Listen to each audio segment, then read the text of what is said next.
आज हम बात कर रहे हैं उस चीज की जिस पर हमें गर्व होना चाहिए, हमारा भारतीय होना। भारत जहां भाषा, खान पान, पहनावा और संस्कृति की विविधता ही हमारी पहचान है। एक ऐसा देश जहां हर गली, हर शहर, हर राज्य की अपनी अलग रीत है, फिर भी हम एकता में बंधे हैं। लेकिन जब बॉम्बे में भाषा के नाम पर हो रही घटनाएं देखी जाती है तो मन विचलित होता है।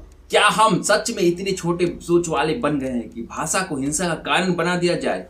भारत की आत्मा उसकी विविधता में है। लोग रोजगार, शिक्षा और बेहतर जीवन की तलाश में बिहार, यूपी जैसे राज्य से बॉम्बे जैसे बड़े शहर में जाते हैं।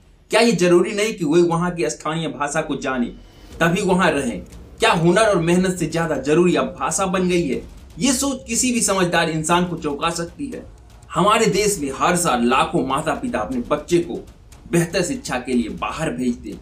वे उम्मीद करते हैं कि उनके बच्चे कुछ सीख कर लौटेंगे। लेकिन अगर भाषा के नाम पर ही डर का माहौल बना दिया जाए तो लोग अपने बच्चे को बाहर भेजने से कतराएंगे। इसका सीधा असर शिक्षा पर भी पड़ेगा। आपको याद होगा कुछ वक्त पहले अंबानी परिवार की शादी में राज ठाकरे के बेटे अमित ठाकरे ने डांस किया था एक हिंदी गाने पर। तब किसी को भाषा की याद नहीं आई। लेकिन एक गरीब अगर रोजी रोटी के लिए बॉम्बे जाए और उसे इसलिए पीट दिया जाए कि वह मराठी नहीं बोलता, तो ये कैसा इंसाफ है? बंगाल में कहा जाता है बंगला बोलो, हिंदी नहीं। महाराष्ट्र में मराठी बोलो, हिंदी नहीं।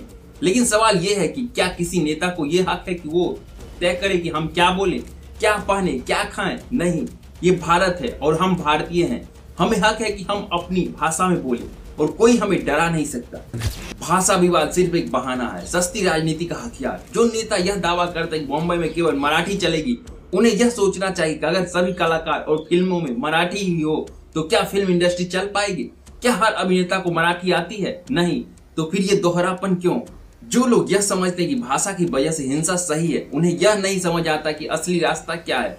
अगर मराठी भाषा को लोकप्रिय बनाना है तो उसे हिंसा से नहीं बल्कि प्रेम और शिक्षा से फैलाइए। एनजीओ के जरिए, स्कूल के जरिए भाषा सिखाइए, यही तरीका है।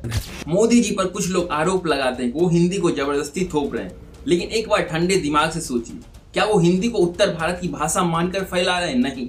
वो चाहते हैं कि पूरे भारत में एक ऐसी भाषा हो जो सबको जोड़ सके, जिससे लोग एक दूसरे को समझ सके।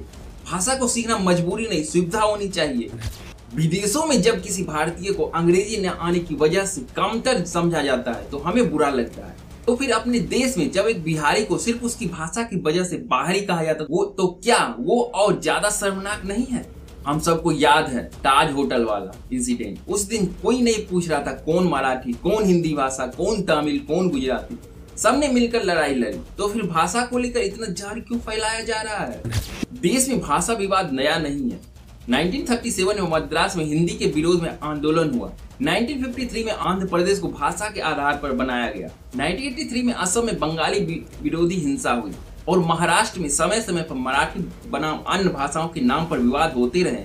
लेकिन ये सब बताता है कि भाषा को राजनीतिक का साधन बनाया जाता है, भावना का नहीं। दुनिया के कई देशों में भी भाषा विवाद हुए। श्रीलंका में सिंहली तमिल विवाद, इजराइल में हिब्रू को लेकर बहस। लेकिन ये सब हमें सिखाते हैं कि अगर युवा पीढ़ी जागरूक नहीं हो तो उनका समय और ऊर्जा राजनेताओं के खेल में बर्बाद हो जाएगी। हमारे युवा साथियों से निवेदन है कि सोचिए समझिए किस मुद्दे पर आपकी ऊर्जा खर्च हो रही है। क्या भाषा जैसे विषय पर लड़ना सही है? क्या यही हमारी संस्कृति है? भारत को जोड़ने वाली ताकत उसकी विविधता और उस विविधता की सबसे खूबसूरत पहचान है भाषा का संगम। तो आइए भाषा को विवाद नहीं, संवाद का माध्यम बनाएं। यही सच्ची राष्ट्रभक्ति है। Thank you.